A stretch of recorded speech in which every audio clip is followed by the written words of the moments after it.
1924 in Chicago, Illinois, there were two very wealthy, very affluent white college students. The names were Leopold and Loeb. In short, what did they do? They were, again, these rich, affluent college students. I think the University of Chicago or Illinois, whatever it was in Chicago. And these guys had too much time on their hands. They were bored stiff. And they decided they wanted to find out what it was like to kill someone. A thrill kill. They wanted to find out what it was like. And they devised a plan to kill somebody, and they thought that their plan was going to be the perfect crime that would never be solved, and they would get away with it. So who did they choose? They chose a 14-year-old boy. They lured into their car. They bludgeoned him to death. They dumped his body, and they went back afterwards and they played cards. They were caught. They were prosecuted. Now, they unfortunately were spared the death penalty. They had this whiz-bang lawyer who argued against the death penalty. One of them was murdered in prison. Good for him, as far as I'm concerned. And the other one was paroled I think about 30 plus years later, he was paroled. And to me, that's not justice. But again, that story made national news. Now, again, that was a white on white crime. There was no racial component to it whatsoever. It was just a thrill kill of a 14-year-old child. That article made national headlines, as it should have, because it was so abhorrent. It was so deviant. It was so shocking to the senses that it garnered national attention. I mean, back in the 1920s and 30s, unfortunately, there was a fair amount of murder going on in this country. Mostly it was criminal on criminal, thank goodness. But it was happening. But this one was so outside of quote unquote norms that it rightfully garnered national attention. Those are two stories I give you. Again, ask yourself, why did this not? I think we all know the answer. So I'm going to finish up. I want to read something that's very short. The person, a dear friend of mine, who sent me this article, he sent me the link to the article. But before I open the link, he prefaced this with what he wrote to me in an email. So I didn't even know what the article was when I read this. And I want to share it with you. This will be a 1 or 2 day story, but it should in all rights be a larger story than George Floyd, because it says far more about the state of our society than Floyd's death.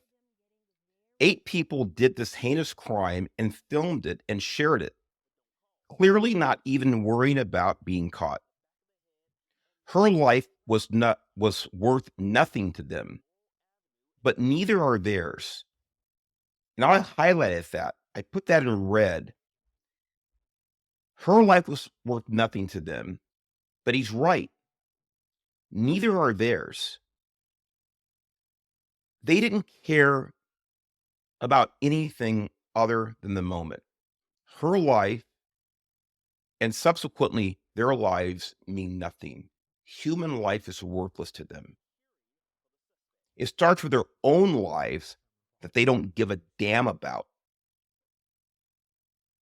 that affects everyone around them, that resulted in the death of this innocent woman. They threw away her body in a trash dump.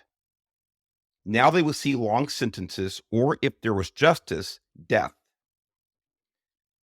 Nihilism, a complete absence of any moral character. Young people often do senseless acts, stupid or dangerous things on impulse, but this was utter depravity. It should be as infamous as Leopold and Loeb, which was famous because people then and afterwards ask, how could we as a society raise 2 young men so utterly depraved that they murdered to see what it felt like? It would be worthwhile to try and learn the backgrounds of these 8 murderers. We can guess that none of them have come from an intact family unit. meaning one that functions as one, not simply two addicts or a pimp or a whore or a mother and a man who doesn't give a shit about their children. This is a complete repudiation of their hereditary Christian values and our American Enlightenment values, which saw each of us as unique. This is why Marxism, with its emphasis on the collective, on all of us as cogs in a giant machine, is nihilistic philosophy. While our parents' generation, he's talking about my generation, his generation, we're about the same age, had a far better understanding of American civics than people do today.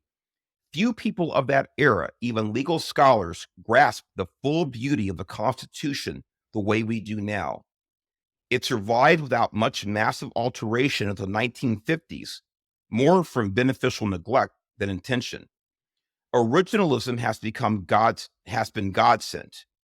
It makes us understand the principles, the thought process that led to the structure of the Constitution, which is in direct conflict with Marxism and all the things that are going on now. When we stop seeing someone as an individual created in God's image, it has to devalue human life from conception to death. Awful deaths, unnecessary deaths, only bother the Democrats if there is a political opportunity in them, which is why these female rape and murder victims of the past week at the hands of illegal aliens and homegrown monsters mean absolutely nothing to them. They don't even bother commenting.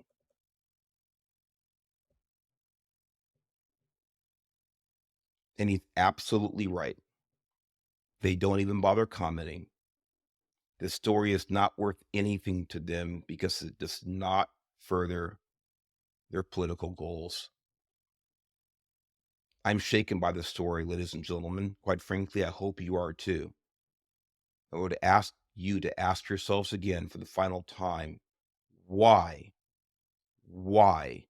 is not the kidnapping, torture, rape, and murder by 8 monsters not headline news every day? I think we all know the answer.